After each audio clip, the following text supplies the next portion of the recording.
आजच्या भागात तुमच्या सर्वांचं सहर्ष स्वागत.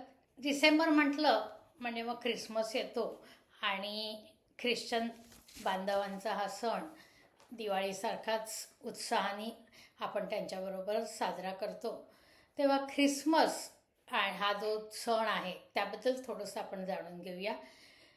पणजीच्या गोमंतक या पेपरातल्या सप्तरंग या पुरवणीमध्ये डिसेंबर 22, 2024ला रविवारच्या या पेपरात एक लेख आला होता, जो प्राध्यापक विशाल गरड हे जे अभ्यासक आहेत, इतिहास आणि विविध सामाजिक घडामोडींचे अभ्यासक जे आहेत, ते प्रसिद्ध व्याख्याते पण आहेत, त्यांनी लिहिलेला हा लेख आहे. तो आपण जाणून घेणार आहोत.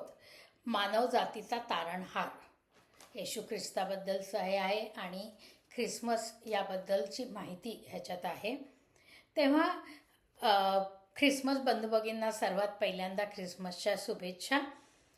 येशूमुळे आपल्याला हा सण मिळाला आणि त्याच्या चारित्र्यातून आपण या पिढीने काय शिकावं हे जर आपण विचारलं तर हा विचार केला तर येशू ख्रिस्ताचं जीवन आणि या पृथ्वीवरील प्रत्येक व्यक्तीला प्रेरणादायी ठरू शकतं.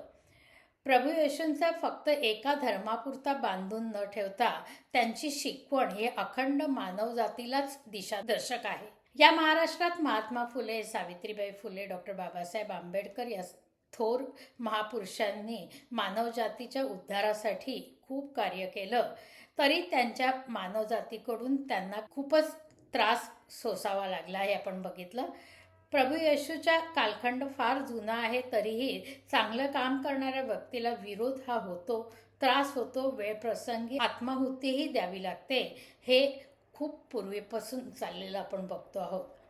माणूस जन्माला आल्यापासून मरेपर्यंत नेहमीच संकटात सापडत असतो. सुरुवातीला आपण संकटाशी सामना करतो, पण एक वेळ अशी येते की आपल्याला कुणाची तरी मदत हवी असते. अशा वेळी कोणी मदतीला धावून येऊन आपल्याला संकटातून बाहेर काढतो, आपलं दुःख कमी करतो. तोच आपला तारणहार असतो. प्रभू येशूसुद्धा तारणहार म्हणूनच जन्माला आले होते, पण तात्कालीन लोकांनी त्यांना नाकारलं. या वेळेच्या राजसत्तेने त्यांना वधस्तंभावर खिळे ठोकून लटकवलं. वयाच्या अवघ्या 33व्या वर्षात त्यांना मृत्यूला सामोरे जावे लागले. परंतु या येशूंनी दिलेली शिकवण ही ख्रिस्त धर्मासाठी करोडो वर्षांपासूनचा अमूल्य ठेवा आहे. त्यांचा विचार आणि त्यांची शिकवण आत्मसात करायला त्यांच्या शरीराची गरज नाही, कारण मृत्यूनंतर तोच येशू सर्वांच्या हृदयात अजरामर झाला. येशूचा जन्म झाल्यानंतर ती बातमी साऱ्या जगात पसरली. ख्रिसमसच्या ताऱ्याला बघत बघत जे 3 बुद्धिमान बेथलेहमला दिशेने गेले आणि बाल येशूला भेटून तोच यहुदीचा राजा होणार असल्याचं भाकीत केलं. जशी भीती कंसमामाला श्रीकृष्णाच्या जन्माची होती, तशीच भीती यहुदी साम्राज्याचा राजा याला येशूची होती. पुढे प्रदीर्घ उपवासानंतर येशूने उपदेश करायला सुरुवात केली. देवाची मनापासून प्रार्थना करा, चुकीचे प्रायश्चित्त घ्या, शेजारच्यांशी प्रेमाने वागा. पुढे त्यांनी लोकांमध्ये जागृती करण्यासाठी यात्रा सुरू केली. जसजसा त्यांचा विचारांचा प्रसार होत गेला तसतसा काही लोकांनी त्यांना विरोध करायला सुरुवात केली. कालांतराने त्यांना अटक होऊन त्यांना रस्त्यावरून खांद्याला क्रॉस ठेवून ओढायला लावलं आणि मारहाण करण्यास सांगितली. अखेर गावाबाहेर त्यांना क्रॉसवर हातापायांना खिळे ठोकून मृत्यूदंड देण्यात आला. धर्मवीर छत्रपती संभाजीराजांचं चरित्र वाचतानाही प्रभू येशूच्या झालेल्या त्रासाची कल्पना करता येऊ शकते. संभाजी राजांना देखील 40 दिवसाचा अमानुष छळानंतर मृत्यूला सामोरे जावं लागलं. संभाजी महाराजांचं चरित्र वाचलेल्या प्रत्येकाच्या निदर्शनाला हे साम्य येऊ शकेल.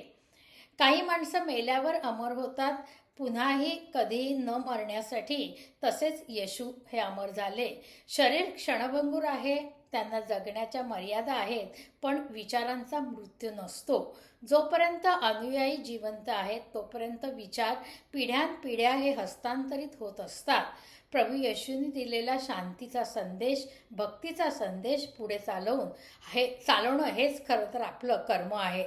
हजारो वर्षापूर्वी माणूस म्हणून आपलं काय होईल, तेव्हा लोकसंख्या किती होती, दळणवळणाची साधनं किती होती, विचारांच्या प्रसारासाठी अनुकूल वातावरण होतं का, यातलं काहीही नसताना येशूंनी सांगितलेला विचार आणि तत्व अजूनही हजारो पिढ्यांमधून झिरपत 21व्या शतकापर्यंत येऊन पोचले आहेत.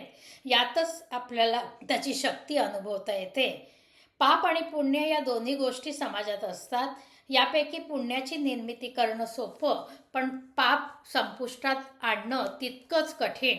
मानवजातीला पापाच्या अंधकारातून बाहेर काढून दिव्यत्वाचा प्रकाश बहाल करणं हे प्रभू येशू ईश्वर अंश असला तरीही त्या एक सामान्य माणूस म्हणून जन्माला येऊन इथल्या लोकांच्या हृदयात त्यांनी प्रार्थना पेरली. आज मितीला जगभरात लाखो चर्च असतील, पण त्या प्रत्येक चर्चमधील शांती अजूनही चांगल्या विचारांना प्रेरित करीत असते, जगण्याची आणि जगवण्याची ऊर्जा देत असते. देवराज्याची संकल्पना मांडताना येशू सांगतात की परमेश्वर माणसाच्या हृदयरूपी जमिनीत देवराज्याची वचने पेरत असतो. पेरलेल्या विचारांची, बियांची जशी रोपं येणार, कीटकांपासून त्याची काळजी घेणं गरजेचं असतं. राक्षसी प्रवृत्तीच्या विचारापासून पेरलेल्या या आपल्याला वाहनांची सुद्धा काळजी घेणं गरजेची आहे. एक छोटीशी बी आपोआप उगवून मोठ्या वृक्षात रूपांतरित होते, तसंच हे देवराज्य निर्माण होणार आहे. तुमचे प्रार्थनारूपी पाणी या बियांना सतत पडायला हवे. परमेश्वराला आमंत्रण स्वीकारून देवराज्यासाठी आपल्या मनाची मशागत करायला हवी. आपल्याला बी तयार करायचं नाही, तर ते बीजरोपण केलेलं आणि फक्त प्रार्थनेने ते जोपासून वाढवायचं आहे. भविष्यात त्याची आपल्याला सावली आपल्या सर्वांना सुखदायी ठरणार आहे. देवराज्यातील आपला अनुयायी कसा असावा याविषयी एकूण 12 दाखले येशू देत असत. मानवाचे आपल्या मनाचे नूतनीकरण करावे, सर्वांना प्रकाश द्यावा, पृथ्वीचे मीठ बनावे, डोळस वाटाड्या बनवण्यासाठी प्रथम स्वतःमध्ये सुधारणा करण्यासाठी झटावं, चांगल्या झाडाप्रमाणे चांगली फळं द्यावीत, श्रद्धेच्या भक्कम पायावर आपल्या जीवनाची इमारत उभारावी, जीवनात उचित अशी भूमिका घ्यावी, आज्ञाधारकपणे जगावं, चांगला शेजारी बनावे, नम्रता, नियोजन आणि नव्या जुन्याची सांगड हे आपण जोपासावे. जास्त काही नाही, पण आपण आपल्या धावपळीच्या आणि व्यस्त आयुष्यात प्रभू येशूची एवढी शिकवण जरी आपण जोपासू शकलो तरीही आपल्याला देवराज्यात जगत असल्याची अनुभूती नक्की मिळेल. जसे एखाद्या झाडाची सावली अनुभवायची असेल तर ती त्या झाडापासून खूप लांब उभं राहून ती अनुभवता येणार नाही, त्यासाठी त्या झाडाखाली जाऊन उभं राहावं लागतं. तसंच मला सुद्धा या लेखाच्या निमित्ताने येशूच्या सावलीत काही काळ घालवावा लागला. हा लेख लिहिण्यासाठी मी जवळपास महिनाभर येशूंचे विचार वाचत होतो. याआधी वरवर माहीत असलेले विचार खोलात जाऊन जवळून पाहिल्यावर मलाही माणूसपणाचे दर्शन घडले. ईश्वराच्या परम सान्निध्यात राहण्यासाठी, आत्मिक समाधान प्राप्त करण्यासाठी, अशक्य ते शक्य करण्यासाठी, दुःखाचे निर्दालन करण्यासाठी आणि पापातून मुक्त होण्यासाठी परमेश्वराची प्रार्थना हेच प्रभावी औषध आहे.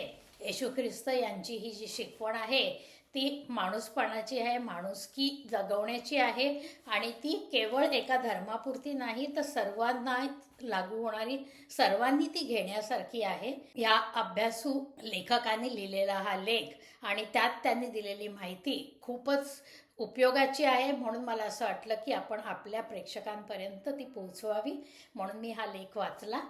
तुम्हाला कसा वाटला? पुन्हा एकदा ख्रिसमसच्या सर्वांना शुभेच्छा. आपण सर्वांनी मिळून हा सण आनंदाने साजरा करू आणि त्याच्याच बरोबर येशू ख्रिस्तांनी दिलेली शिकवण ही अंगीकारण्याचा प्रयत्न करू. आज इथेच थांबूया. तुम्हाला हा जर भाग आवडला असेल तर लाईक करा, इतरांना शेअर करा, म्हणजे आपण जास्तीत जास्त लोकांपर्यंत पोहोचू शकू. आणि आमचं जर चॅनल सबस्क्राईब केलं नसेल तर सबस्क्राईब करा, ही पण विनंती. आज इथेच थांबूया, भेटूया नवीन भागात नवीन विषयासह. तोपर्यंत नमस्कार.